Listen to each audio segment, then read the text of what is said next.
que vous pensez que les Gilets jaunes vont entrer dans l'histoire? C'est-à-dire, je crois pas, vraiment. Mais si je réponds ça, j'ai l'impression de mépriser les Gilets jaunes en disant ça. Révolution!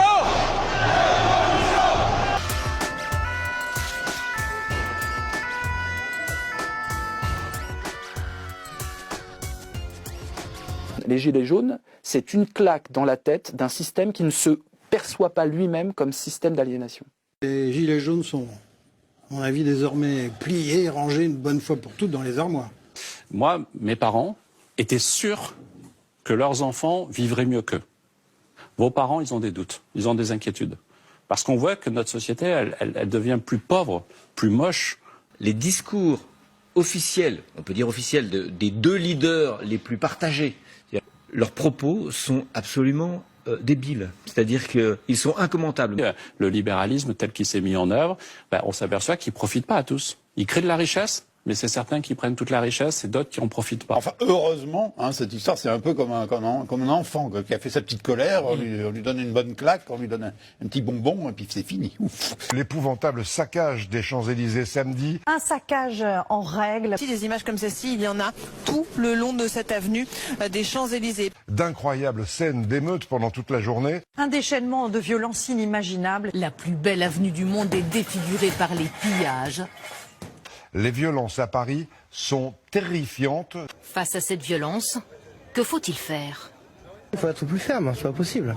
Ils ne font rien. Au lieu de faire venir l'armée, tirer dans l'OTAN. Ah, vous avez chocotte, hein? Ah, ça vous fait pas plaisir, hein? Il y avait 10 000 personnes avant-hier à Paris, vous mettez tout le monde en garde à vue. Mais s'il le faut, oui.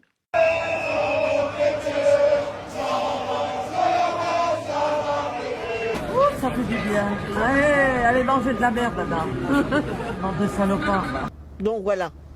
Ou tu sers tes frères ou tu sers le fric. Moi, j'ai choisi mon camp. J'essaie de choisir mon camp. On nous a demandé de faire des efforts, on les a fait. Ça fait 4 ans que nos salaires n'ont pas évolué. 4 ans qu'on travaille pour rien. Nous, on les a fait, les efforts.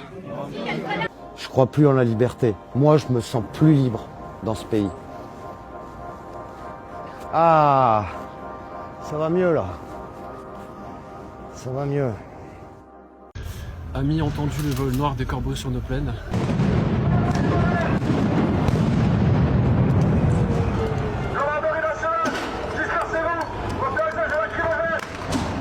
Nous, ce qu'on veut, c'est aider la France finalement et faire changer les choses, faire bouger les choses. Des gens ont attaqué un hôpital. Non, pas d'intrusion, non. Comment vous vous sentez, vous, là?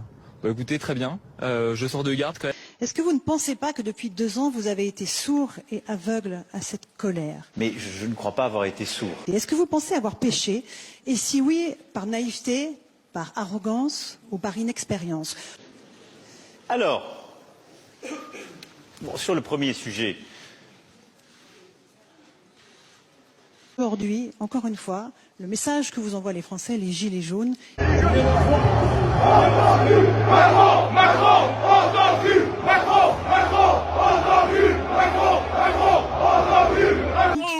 Miaou, mais on combattra jusqu'au bout, on lâchera rien. Je vois des images qui sont quand même assez folles. Putain, j'ai des photos, putain. Et vous savez, il n'y a pas de liberté sans ordre public.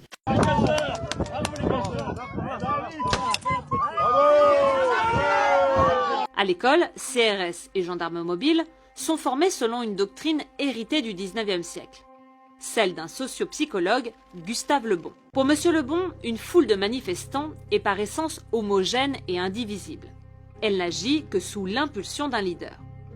Sauf qu'aujourd'hui, les manifestants ont des profils très variés et ne défendent pas tous les mêmes causes. C'est finalement en étant traités comme un bloc homogène qu'ils risquent de s'unir contre leur ennemi commun du moment, les forces de l'ordre. Vous êtes gilet jaune.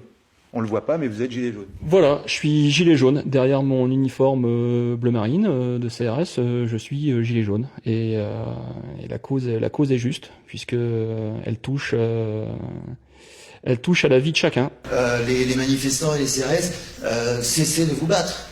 C'est de vous battre, discuter, argumenter, la violence ne résout rien. Discuter et choisissez paisiblement, tranquillement, le premier politique ou le premier patron du CAC 40 que vous allez fracasser ensemble. Tout simplement. Et le ras-le-bol qui a été exprimé par bon nombre de Français, il touche aussi les policiers, il touche le CRS aussi, on en a ras-le-bol de système, quoi. Parce qu'il ne faut pas se tromper de combat. Si les CRS, vraiment, leur objectif, c'est de défendre la République, c'est pas sur les gilets jaunes qui doivent envoyer des lacrymos. C'est sur l'Élysée pendant un conseil des ministres.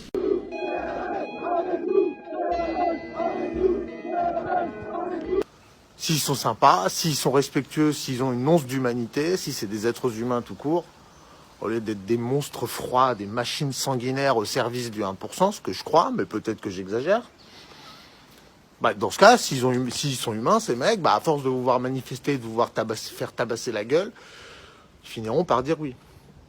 Moi, je crois qu'ils sont prêts à tous vous crever. Parce que c'est exactement leur fonction.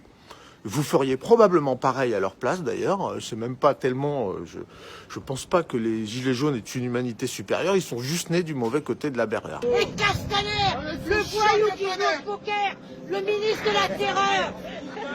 On vous aime, madame. Il faut appeler l'ONU. Nous devons appeler l'ONU. Appelez l'ONU tout de suite. Chacune de ces armes sont cataloguées matériel de guerre par le code pénal.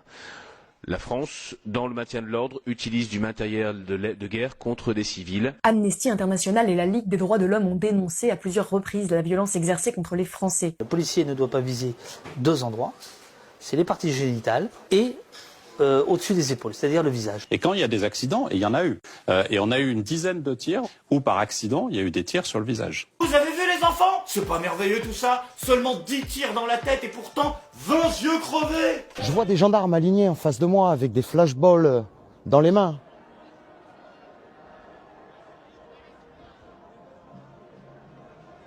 Relativement près, 5-6 mètres. Donc je me dis, ils peuvent pas tirer. C'est pas moi qui suis visé. Et là, ouais, effectivement, je prends la pastèque de ma vie, ouais. Eh, t'as touché une dame, oh! Oh, ça va pas, là! Ils font en sorte d'utiliser les bacs à tout va.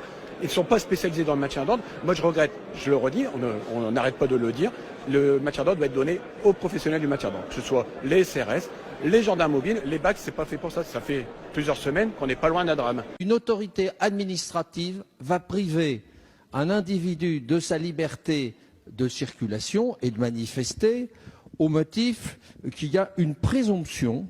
Bon, on va lui interdire des raisons sérieuses de penser, mais qui apprécie les raisons sérieuses, l'autorité administrative, allons-y, de penser que son comportement constitue une menace d'une particulière gravité pour l'ordre public. Mais où sommes-nous, mes chers collègues?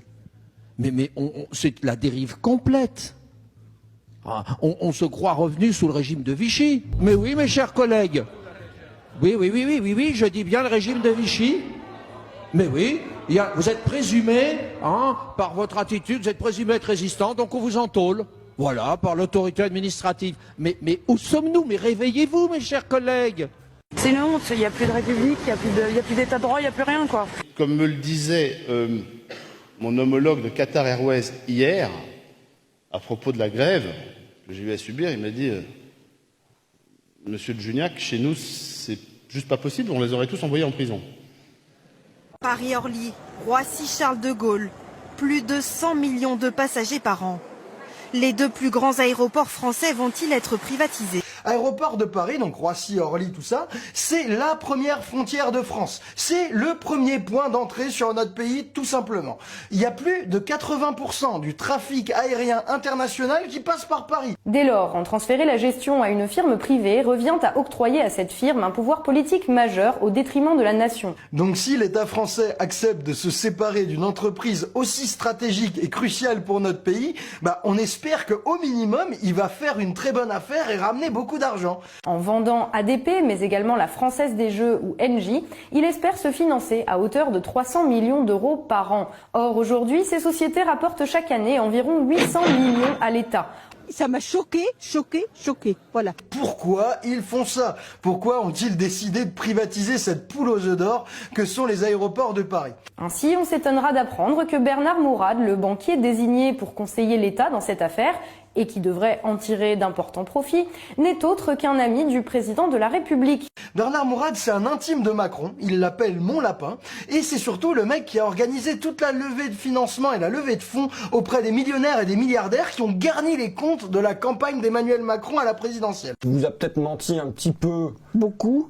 Mais, mais il a fait de mal à personne. Beaucoup. Attends, ça dépend. Si mettre des gens sur la misère, c'est faire de mal à personne. Si pousser des gens au suicide, c'est de faire du mal à personne. D'accord? Alors je suis d'accord avec toi. Hein. Mais je pense que vous avez trouvé la solution pour les retraites. Parce qu'on va pas rester longtemps en retraite, nous, au niveau où on en est. Vous savez que la durée de vie, elle s'est allongée de façon considérable, mais surtout... Non, pour la vôtre. Non. On a travaillé toute notre vie, puis on arrive à la retraite. Voilà. Mon mari était 3 ans à la retraite, puis après il est parti.